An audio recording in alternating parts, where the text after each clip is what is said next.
Salut tout le monde, j'espère que vous allez tous très bien. Enguerrand de Maison du Muscle et aujourd'hui on se retrouve pour une nouvelle vidéo dans laquelle nous allons parler de bodybuilding.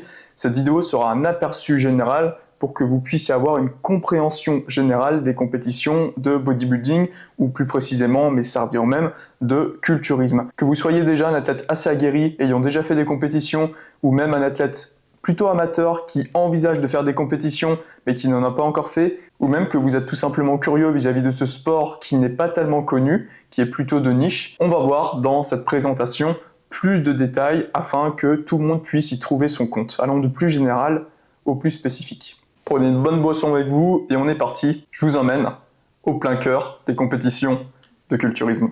Pour ce faire, tout d'abord une introduction dans laquelle nous présenterons les points qui seront abordés dans cette présentation et les points qui ne seront pas abordés dans cette présentation.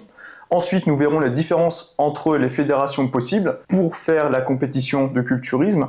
Nous verrons également les différents rôles des juges, la tenue adéquate et requise pour les athlètes, les différentes divisions, plus du côté masculin avec les différentes catégories. Ensuite, nous passerons plus dans le concret avec tout ce qui sera passage et position. Et pour ce faire, nous aurons un exemple d'un de mes athlètes que je prépare pour une compétition de bodybuilding. Nous verrons les poses relaxed avec symmetry round, les quarter turns et les poses détendues corrigées, les poses imposées avec muscularity round, c'est-à-dire les mandatories, les comparaisons avec des possibles tiroirs, et enfin nous verrons dans ce même schéma tout ce qui sera le posing libre. Ça nous amènera à penser les critères de jugement et les définitions de ces critères parce que très souvent, on peut se dire que dans ce sport, c'est très subjectif et qu'un tel a remporté par rapport à moi tout simplement parce qu'il avait plus de charisme ou parce qu'il était plus connu ou parce que les juges l'aimaient mieux.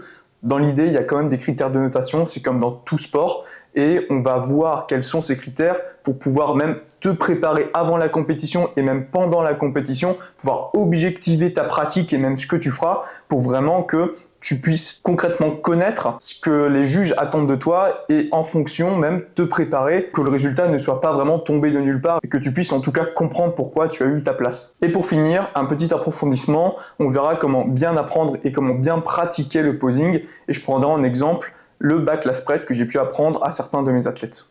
Tout d'abord, à quoi sert cette présentation? Qu'est-ce que nous verrons dans cette présentation? Comprendre les règles, les attendus et les buts, ainsi que de savoir comment s'effectue une compétition de bodybuilding. Maintenant, cette présentation n'est pas, par exemple, savoir comment maîtriser l'art du posing, que ce soit théoriquement ou pratiquement, et c'est pourquoi ne seront donc pas mentionnés tout ce qui sera issu du posing en tant que tel, comme par exemple les 10 principes fondamentaux du posing, l'état d'esprit et l'attitude à avoir en tant qu'athlète, la programmation posing pour progression, les techniques de respiration, la conservation d'énergie pour l'athlète, les transitions ou encore même et de façon plus spécifique et plus poussée, un apprentissage poussé du posing et si l'on prend l'exemple du bodybuilding, cela sera notamment via les symmetry round, donc les quarter turns, c'est-à-dire 3 poses, ou encore les muscularity round via les mandatories, c'est-à-dire 8 poses et 6 variantes de poses. Néanmoins, si ce sujet t'intéresse vraiment, tu peux rester jusqu'à la fin de la présentation, tu verras qu'il y aura plus d'informations. Alors tout d'abord, il faut comprendre que, comme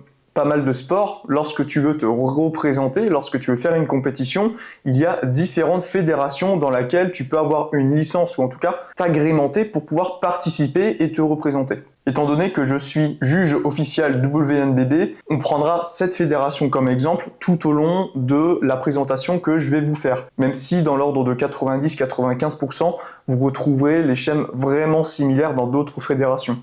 En fait, la WNBB, c'est la fédération en tant que telle et pour le côté France, pour la France, la Fédération française de force culturisme et la fédération délégataire. Et c'est dans cette fédération que je suis juge depuis la saison 2024. Comme je vous disais, il y a d'autres fédérations qui existent et l'on peut trouver quelques variantes dans ces dernières que j'expliquerai, que j'expliciterai tout au long de la présentation, mais comme je vous l'ai dit juste précédemment, c'est assez minime finalement. Dans d'autres de ces fédérations, on peut trouver notamment la WNBF qui a une délégation française. On peut trouver également NPC ou Olympia, choses très connues, mais qui vont de l'ordre international et c'est l'extrême du bodybuilding et des représentations, tandis que WNBF et WNBB, c'est également international, mais plus dans l'ère de représenter, de pratiquer le sport d'une manière saine et de lutter contre le dopage. Même dans les différences entre fédérations, il y a des mœurs et des valeurs, en tout cas des attendus et des prérequis qui sont un petit peu différents. Il faut en avoir conscience avant d'acheter sa licence, avant de pouvoir se représenter dans une de ces dites fédérations. Alors très important, on ne va pas commencer directement d'un côté de comment vous êtes jugé, pourquoi vous êtes jugé comme ça, quel est le barème, etc. Parce qu'à mon sens, il est beaucoup plus pertinent et intéressant de pouvoir comprendre, analyser et de savoir l'environnement dans lequel tu seras et de comprendre justement, de faire ce qui te sera demandé de faire. Si tu as une compréhension globale de l'événement, même plus précis, de tout ce qui sera mis autour de toi pour que tu puisses faire ce que tu veux faire le jour J, non seulement tu seras dans un environnement beaucoup plus stable, mais également tu sauras à quoi t'attendre, donc tu ne seras pas perdu, tu pourras vraiment te concentrer sur le plein rôle de ce que tu dois faire le jour J, c'est-à-dire faire ton posing par exemple. Il y a différents rôles car il y a différents juges et on va voir directement les fonctions des juges. De manière fondamentale, le juge est chargé de la notation de l'épreuve sportive et du respect des règlements fédéraux. Le juge se doit donc d'être impartial car il est investi d'une autorité par la fédération dans laquelle il exerce. Le juge doit vérifier la conformité du déroulement de l'épreuve, noter les athlètes suivant le règlement de la discipline et enfin occuper la fonction d'officier fédéral lors des contrôles antidopage. Différents types de juges, par exemple, le juge de culturisme peut animer la compétition, c'est ce qu'on appelle un chairman. Le juge peut également gérer le bon fonctionnement du passage des athlètes, ce qu'on appelle un shérif, et également encadrer et accompagner un athlète lors des contrôles antidopage, selon les règles de l'AFLD, et ce sera alors un officier fédéral. De la même manière que les podcasts en 2010 arrivaient à distinguer différents types de profs, on peut dès à présent distinguer 5 types de juges différents avec des fonctions précises. Ces fonctions et ces juges, ces différents types de juges sont intéressants à comprendre et à connaître pour appréhender une compétition en tant que spectateur ou athlète. Un des juges que je n'ai pas mentionné auparavant est le juge qu'on appellera le head judge. Ces fonctions sont assez simples, mais plurielles. En plus de ces fonctions de juge comme notation des athlètes, il doit assurer la co-direction du déroulement d'une épreuve sportive et du respect des règlements établis suivant la fédération. Il coordonne les juges, le chairman, le shérif et les athlètes afin d'assurer le bon déroulement de la compétition et le respect du règlement sportif en vigueur. Il rappelle aussi à l'ordre un athlète qui ne respecte pas les consignes ou les pauses, ainsi que tout ce qui concerne les aspects extérieurs à l'épreuve. Je vous ai mis une photo qui est un screen issu d'une vidéo qui retranscrivait les championnats de France de culturisme en l'année 2022, que vous pouvez retrouver sur YouTube dans la Fédération française de force culturisme, et je vous ai entouré le head judge au milieu, entouré d'autres juges. Le chairman. Le chairman, quelles sont ses fonctions ? Il est le juge de terrain qui, directement sur la scène, doit faire appliquer le règlement. Il a également le devoir de faire respecter la réglementation en vigueur auprès de tous les athlètes. Il anime la compétition, c'est un orateur qui reste sur scène, il encadre et aussi dirige ses athlètes sur cette même scène. Il est en relation permanente avec le head judge et le shérif pour assurer le bon déroulement de la compétition. Il orchestre également le déroulement de la compétition sur la scène entre passage imposé et passage libre, également entre les tiroirs et les comparaisons. Si besoin, il doit aussi pouvoir faire accélérer ou ralentir le mouvement de la compétition. Il est un peu l'orchestre de tout ce qui se passe. Également, c'est le premier garant du bien-être des athlètes sur scène.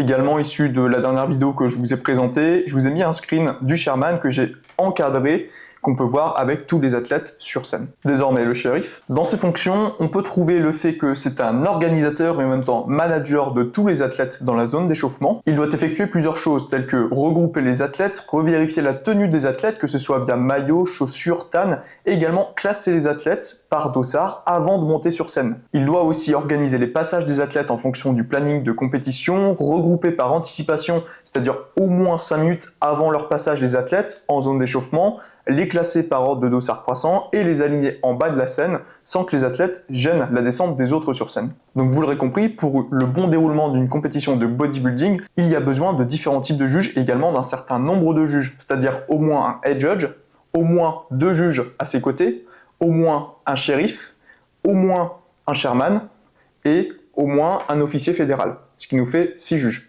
Restons désormais dans les prérequis, mais attelons-nous plus précisément à la tenue que doivent avoir les athlètes afin de pouvoir se représenter. Dans cette présentation, je vais plus me focaliser sur les hommes. Tout d'abord, les hommes doivent avoir un maillot en couleur unie avec non-motif. Possiblement, ces maillots peuvent être brillants ou avec des effets paillettes. Le string est interdit. Et là, par exemple, je vous ai mis un astérix tout simplement parce que cela dépend des fédérations. Dans la fédération que je suis juge, rappelez-vous la WNBB, le string est interdit.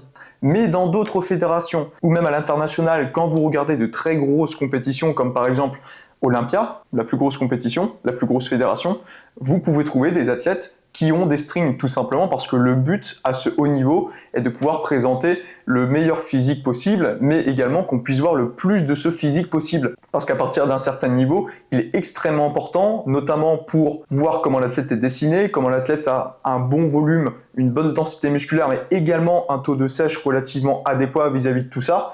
Il est extrêmement important d'avoir le moins de tissu possible, car entre un athlète et un autre, il y a des points stratégiques où l'on pourra voir par exemple le taux de sèche, et des endroits tels que serratus ou dentelé antérieur, également les fessiers, sont des endroits extrêmement importants pour pouvoir jauger, objectiver le taux de sèche d'un athlète. Donc ce serait vraiment se tirer une balle dans le pied, de prendre un espèce de slip qui gâcherait un peu ces parties-là malheureusement. Également dans la tenue, pas de bijoux, même si les alliances sont autorisées. Le tan doit être bien réparti sur le corps et le visage et sec au toucher lors de la montée sur scène. L'épilation ou le rasage de tout le corps est obligatoire. Le numéro de dossard doit être à gauche à la taille et toujours visible. Et enfin, tout changement de la tenue est interdit entre les différents passages. Après contrôle initial de la tenue, tout manquement peut entraîner automatiquement la disqualification de l'athlète si aucune remédiation est possible.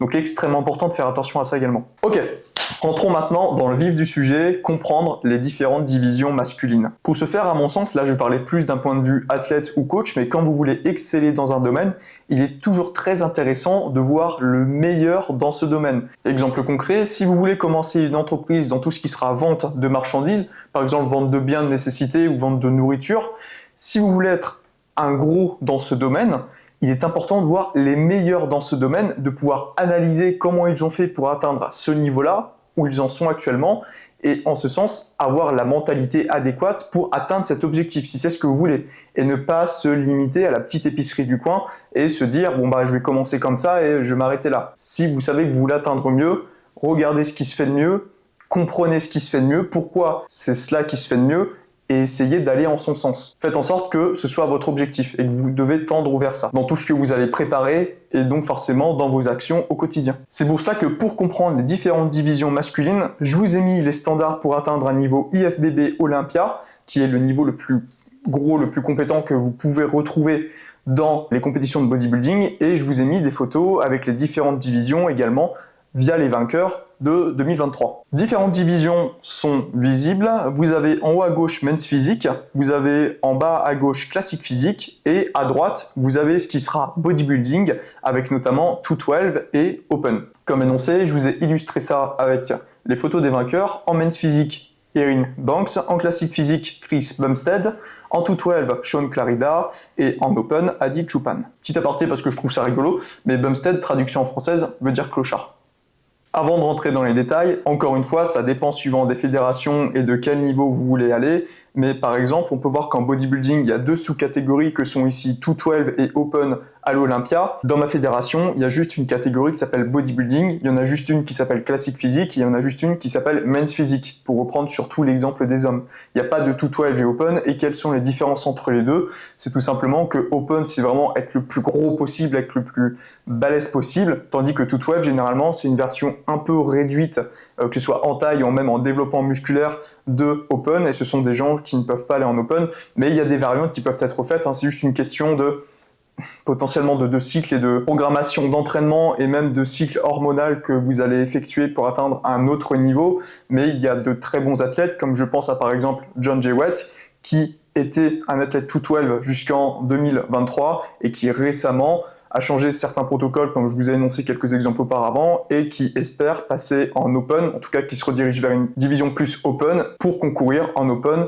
d'ici première compétition, 14 semaines. Donc, entre ces quatre divisions, quels sont les requis musculaires, quels sont les requis en pourcentage de masse grasse, quels sont les requis niveau symétrie, et quels sont les requis niveau présentation, représentation. Au niveau des requis musculaires, comme vous pouvez le voir, pour les men's physiques, le bas du corps ne sera pas jugé. Ce sera surtout le haut du corps qui sera jugé, et ce qu'on attend de vous, ce sera majoritairement d'avoir des clavicules larges, des insertions plutôt hautes au niveau des pectoraux, donc des pectoraux, des deltoïdes latéraux et antérieurs développés, les bras pas tellement développés, il ne faut pas que ça prenne l'ascendant, mais voilà, majoritairement ce sera plus le haut du corps avec de base des portions longues, de la largeur. Pour classique physique, on demande à ce que votre physique soit harmonieux, bien développé, c'est-à-dire conséquent d'un point de vue musculaire. Ceci dit, on peut voir que dans l'harmonie, le ratio entre haut et bas du corps, le bas du corps sera moins développé que le haut du corps. Et au niveau du haut du corps, on développera un petit peu moins également tout ce qui sera pectoraux et grand dorsal que par exemple une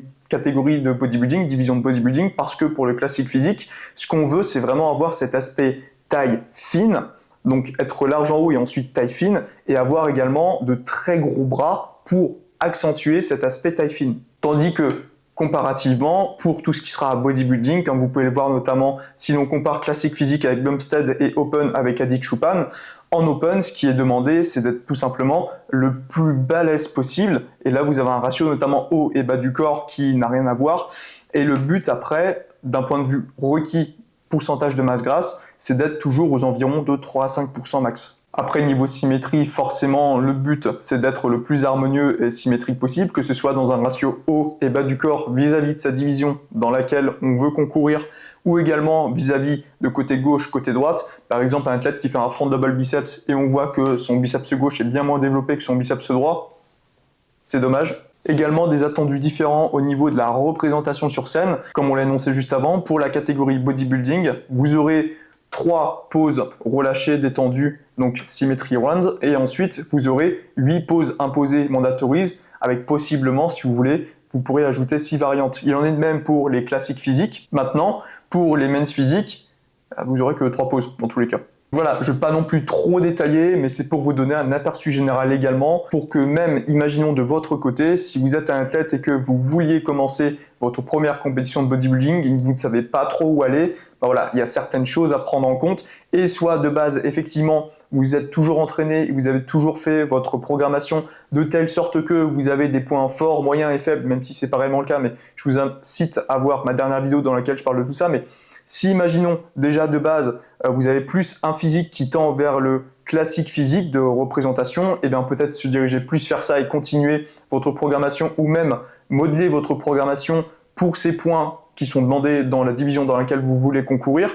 Mais autrement, si vous commencez avec une base très harmonieuse, très symétrique et que vous ne savez pas trop où aller, et bien voilà, regardez cette division-là, regardez ce qui vous plaît le mieux, ou même d'un point de vue objectif sur votre physique, d'un point de vue morpho-anatomie peut-être, mais comment vous êtes déjà constitué, vous en êtes, remodifiez votre programmation pour atteindre plus les attendus d'une certaine catégorie, car il serait dommage, par exemple, qu'un athlète plus classique physique se dirige directement vers un open, il manquera beaucoup de masse musculaire et dans tous les cas, il sera pas très bien classé. En gros, résumé, pour de la population générale, s'entraîner pour améliorer son corps de manière globale. Ensuite, à partir d'un certain niveau ou si vous voulez faire une certaine compétition, se renseigner vers quelle compétition serait potentiellement plus adéquate pour vous. Et dans tous les cas, remodeler sa programmation pour que vous soyez plus à même de convenir à cette division dans laquelle vous voulez concourir. Ok, maintenant, après avoir vu ça, il faut avoir notion qu'il y a plusieurs catégories, comme dans tous les sports. Que ce soit homme ou femme, on peut voir qu'il y a ce qui s'appelle lightweight au niveau des catégories, et ensuite il y a heavyweight. En somme, des catégories de taille, d'âge, de poids et de sexe. Exemple concret pour que vous puissiez plus vous représenter tout ça. J'ai actuellement 23 ans, donc je suis en junior, car junior c'est de 18 à 24 ans.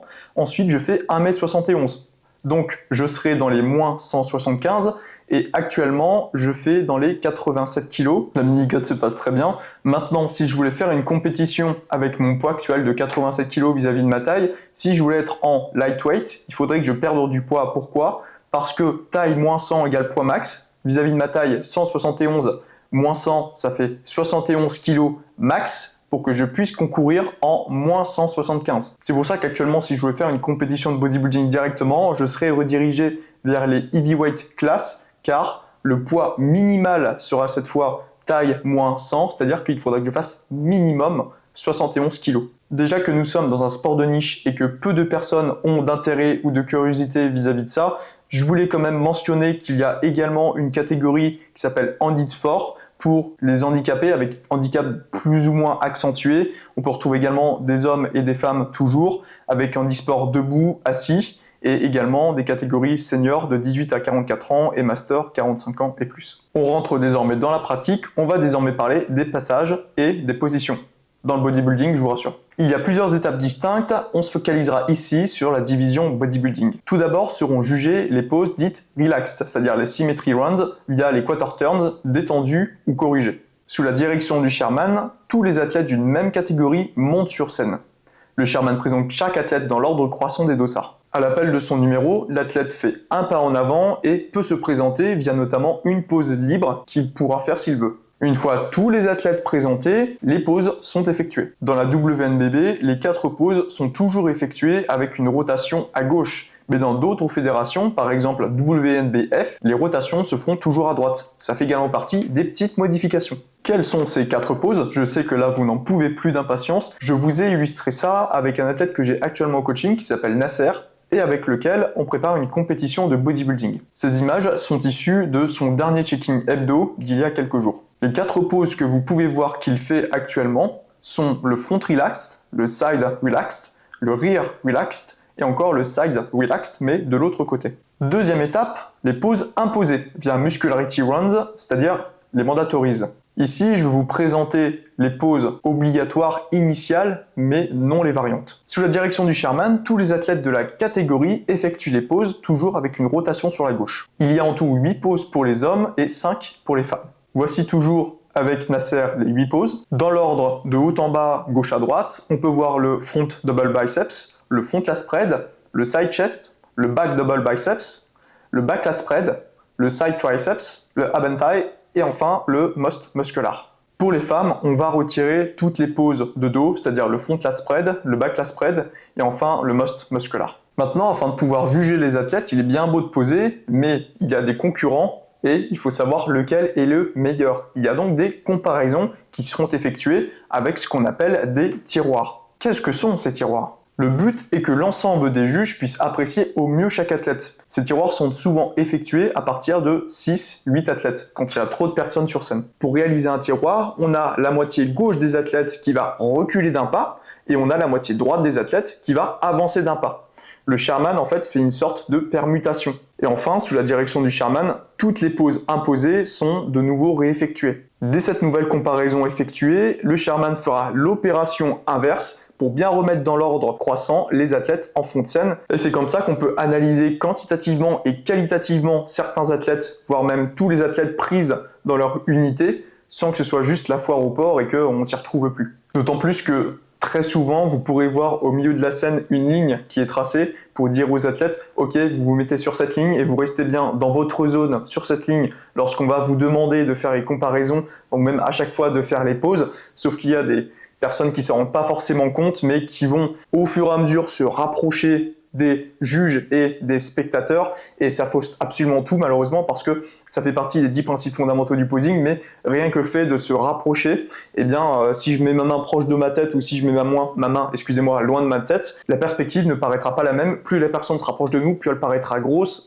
Voilà, c'est compliqué, c'est pour ça qu'il est important d'avoir toutes les personnes sur le même taux de perspective. Ok, après avoir effectué ces tiroirs, il y a ce qu'on peut faire directement justement, c'est-à-dire les comparaisons. Plus précisément, des comparaisons par 3 peuvent alors être demandées par les juges afin d'estimer au mieux le ou les physiques des athlètes et d'affiner le classement, aussi bien pour les premiers que pour les derniers du classement. Les demandes de comparaison sont effectuées par le head judge, celui du milieu, à la demande d'un ou des autres juges via une fiche de demande de comparaison. Les athlètes à comparer sont ensuite placés face au juge pendant la comparaison. Comment s'effectue une comparaison ? En premier est appelé l'athlète de référence et sera placé au centre.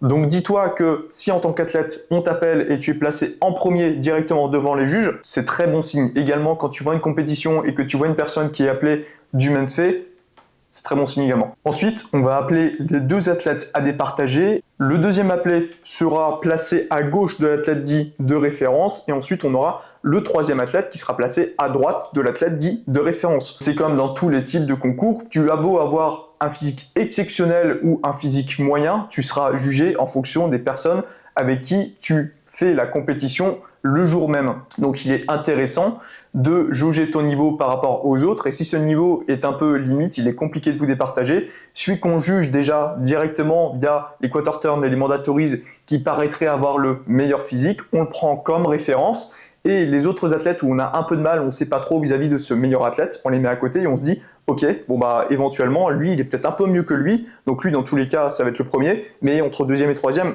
compliqué. Et on peut le faire également pour les derniers, comme on l'a énoncé juste avant. Ça permet de faire quelque chose d'un peu plus précis dans le jugement. Et enfin, il y a ce qu'on appelle le posing libre, qui permet de magnifier son corps en le montrant sous ses meilleurs aspects possibles. Dans les faits, comment se passe le posing libre? Ce posing libre a une durée d'environ 1 minute à 1 minute 30 suivant les fédérations. La musique et la chorégraphie sont libres au choix de l'athlète et doivent être travaillées. C'est-à-dire qu'il doit y avoir une corrélation entre la musique et les mouvements de l'athlète, ce sera toujours mieux, toujours valorisé. L'originalité de la musique, de la chorégraphie et de la relation entre musique et mouvement sont aussi évaluées et ça compte pour la note finale, même si le posing libre sert essentiellement à affiner les classements si besoin est, dans le cas où quelques athlètes seraient possiblement ex aequo. Concernant la tenue, elle est identique en tout point à celle des poses imposées, il n'y a aucun accessoire qui est autorisé. Mais maintenant, de manière plus spécifique pour l'athlète, comment il faut créer une routine de posing et qu'est-ce qu'il doit réellement montrer? Il faut se rendre compte que le plus important dans tout ça, que ce soit pour les juges ou du côté de l'athlète, c'est que le posing libre doit être perçu comme une prestation qui doit être de qualité afin d'assurer un spectacle performant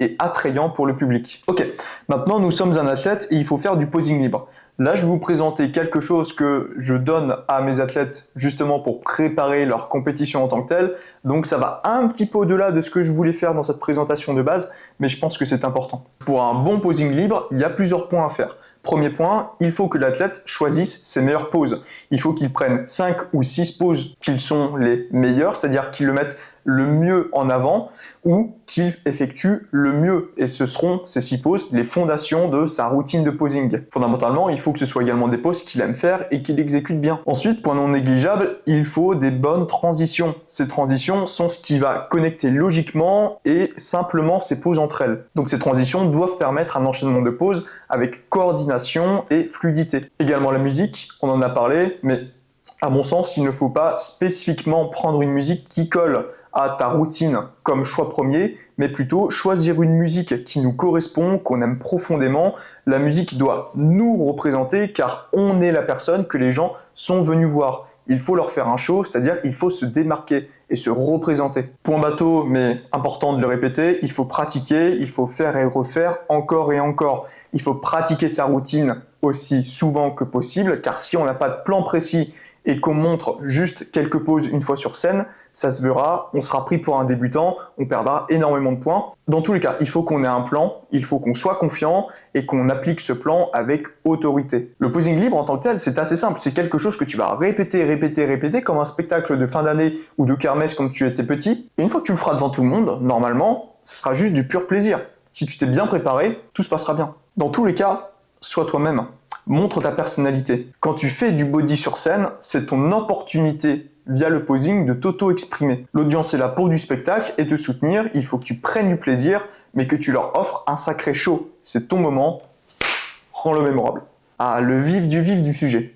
Quels sont les critères de jugement? Pour être tout à fait compréhensible, il faut se rendre compte que le classement des athlètes se fait par une notation via le logiciel fédéral et en fonction, comme on l'a énoncé avant, de leur discipline, catégorie d'âge, de poids et de sexe. La notation se fait donc selon différents critères en fonction de la discipline et elle utilise un panel de notes allant de 0 à 20.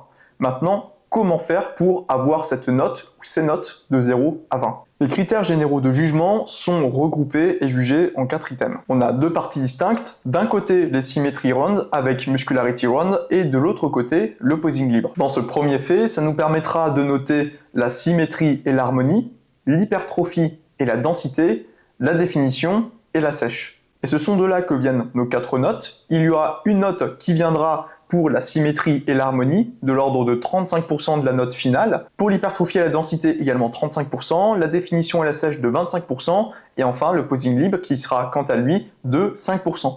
Et cela, ça vaut pour tout ce qui est représentation de bodybuilding et de classique physique. Mais également, on a ces critères pour men's physique ou bikini pour prendre l'exemple des femmes, mais vous voyez que les critères de notation de jugement sont un petit peu différents.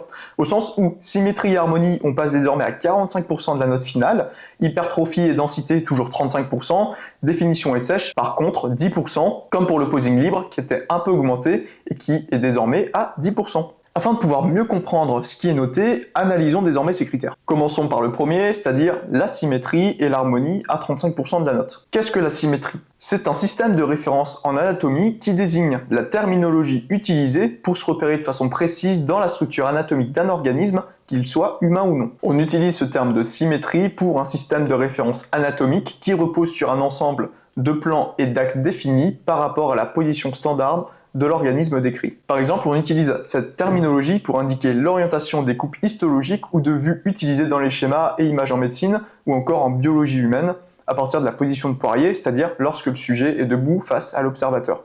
Position anatomique de référence. Cela implique en culturisme que l'athlète doit être musclé, défini, et que le haut du corps et le bas du corps soient proportionnellement symétriques. Toujours dans cette même notation, mais désormais l'harmonie. Harmonie vient du latin harmonia, mot qui vient lui-même du grec signifiant au sens propre arrangement, ajustement, assemblage de plusieurs parties. C'est donc le rapport des éléments distincts au sein de l'unité qu'ils composent, dont les éléments se trouvent reliés dans un rapport de convenance, lequel apporte à la fois satisfaction, agrément, plaisir. En esthétique, on parlera d'harmonie des couleurs, des gestes, des proportions, des formes du corps, etc. L'harmonie, par extension, désigne tout ce qui va bien ensemble. Par cela même, paraît agréable à regarder. Elle est intimement liée aux proportions. Cela implique en culturisme des proportions agréables, beauté des lignes, des volumes.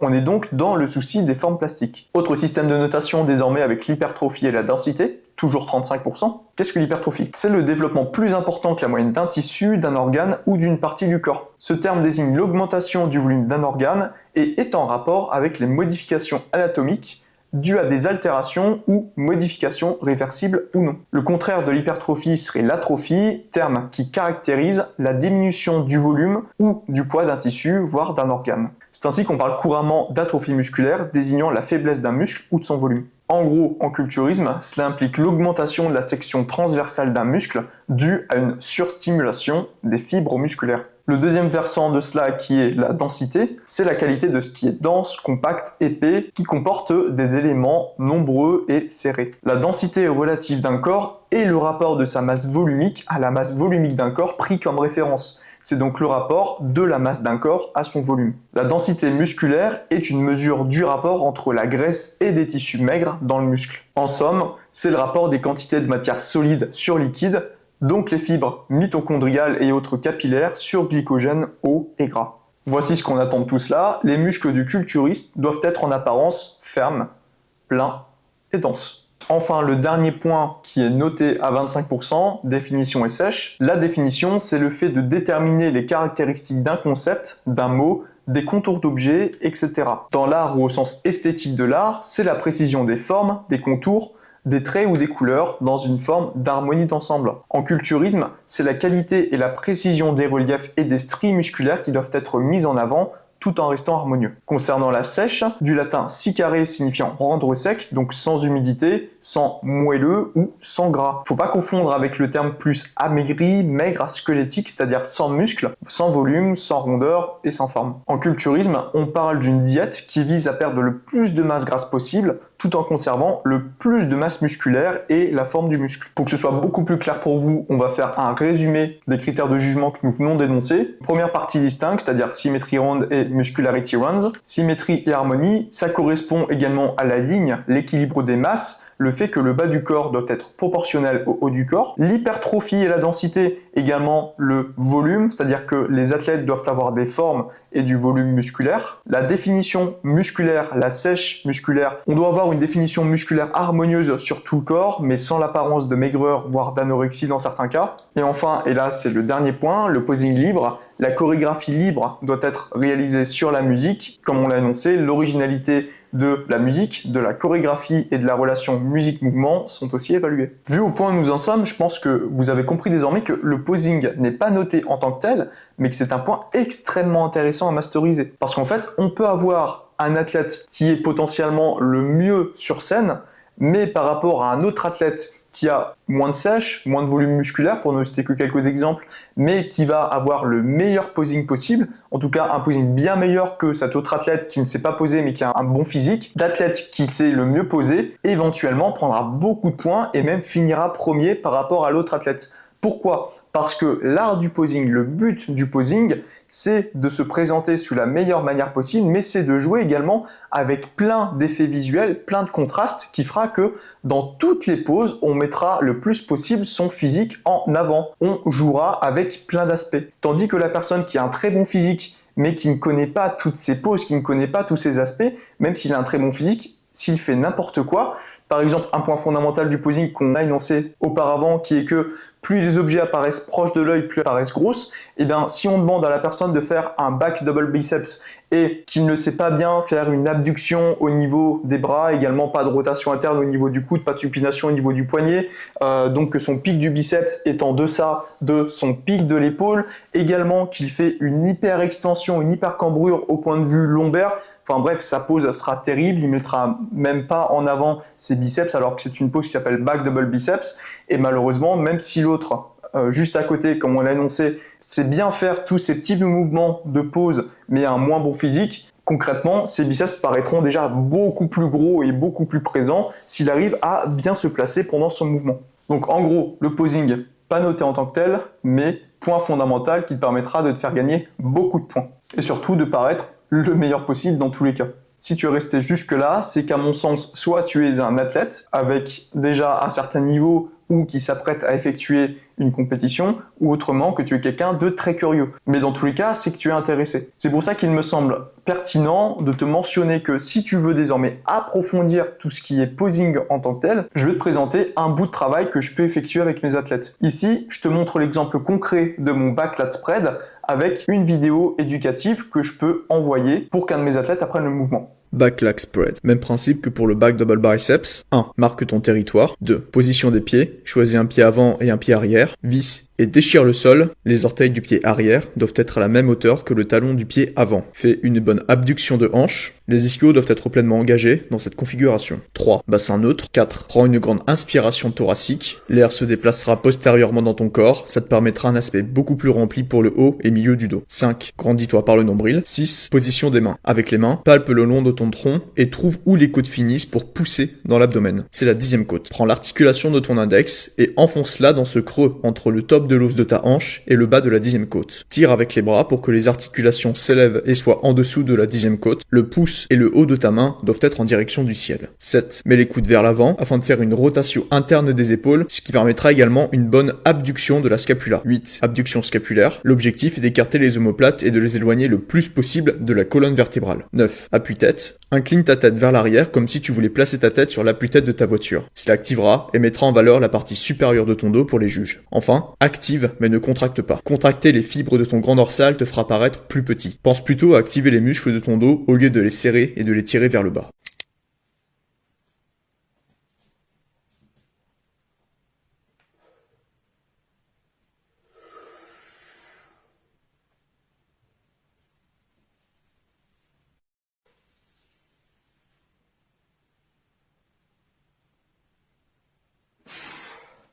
Je peux vous aider dans cet apprentissage. Avoir un bon suivi pour bien s'entraîner, bien manger, bien se reposer, que tous les facteurs soient au beau fixe et que tu te crées le meilleur physique, c'est bien. Mais si le jour de la compétition, tu foires tout à cause d'un très mauvais posing, en tout cas tu ne te mets pas assez en valeur, c'est bien dommage. Et c'est pour ça qu'à mon sens, il est extrêmement intéressant de bosser son posing comme j'ai annoncé juste avant et que je propose dans mon suivi des cours de posing. C'est un aspect extrêmement important lorsqu'un de mes athlètes a des objectifs compétitifs dans le culturisme. Je vous ai montré un exemple de ce que je peux lui partager comme cours de vidéo éducative qu'il doit apprendre et masteriser en une semaine, avec en plus un PDF extrêmement détaillé de chaque point à mettre en place. Pour le back lat spread, comme vous avez pu le voir, il y a 9 points à aborder précisément. Comme pour le reste de mon suivi, il y a des bilans hebdomadaires à me rendre. Je regarde les ajustements à mettre en place et les corrections directement pour la semaine suivante. À terme, si l'on compile toute la théorie plus fondamentaux du posing et les différents types de poses, que ce soit en body avec quarter turn, mandatories et variantes ou même en classique, on se retrouve avec un PDF complet d'une centaine de pages et des dizaines de vidéos. Mon seul objectif est de voir mes athlètes exceller. Donc si tu es intéressé, ce sera avec grand plaisir et je pense que tu as beaucoup à y gagner. Pas encore fini, mais je tiens à vous remercier d'être resté jusque-là. Également, je tiens à remercier mon modèle posing, c'est-à-dire mon ami et athlète Nasser, que vous pouvez retrouver sur Instagram, nas.coach, également sur YouTube, Nasser Coach Sportif. Également remercier la fédération WNBB de me faire confiance comme étant juge officiel en son sein depuis la saison 2024. Maintenant, si vous avez envie d'approfondir encore plus, si vous avez envie d'avoir un exemple concret, à mon sens, la quintessence de tout ce que j'ai pu vous présenter actuellement dans cette vidéo est retranscrit, voire un petit peu même en mieux, parce que vous avez des aperçus d'athlètes, d'avant et après compétition, de comment se passe la peak week, etc. Dans une vidéo qu'a mis en ligne John Jewett il y a de cela 8 mois, qui s'appelle Atlanta Pro 2023, donc John Jewett qui est un IFBB Pro. Je pense qu'il est important de rendre à César ce qui appartient à César, et à mon sens, John Jewett est un très bon mentor, un très bon professeur et un très bon athlète, et du peu qu'on a pu parler ces derniers temps, je dirais également que c'est un très bon humain. Je vous recommande sa vidéo parce que c'est la meilleure vidéo que j'ai pu voir qui retranscrit tout ce que j'ai pu véhiculer dans cette présentation, même l'aspect de l'athlète en tant que tel. Donc n'hésitez pas, foncez. Je pense vraiment que ça retranscrit bien la beauté de ce sport. Sur ce, je vous libère. Si vous avez des questions ou autres, ce sera avec grand plaisir, n'hésitez pas. Et je vous dis à très bientôt pour une prochaine vidéo. Bonne hypertrophie, bon posing. Salut!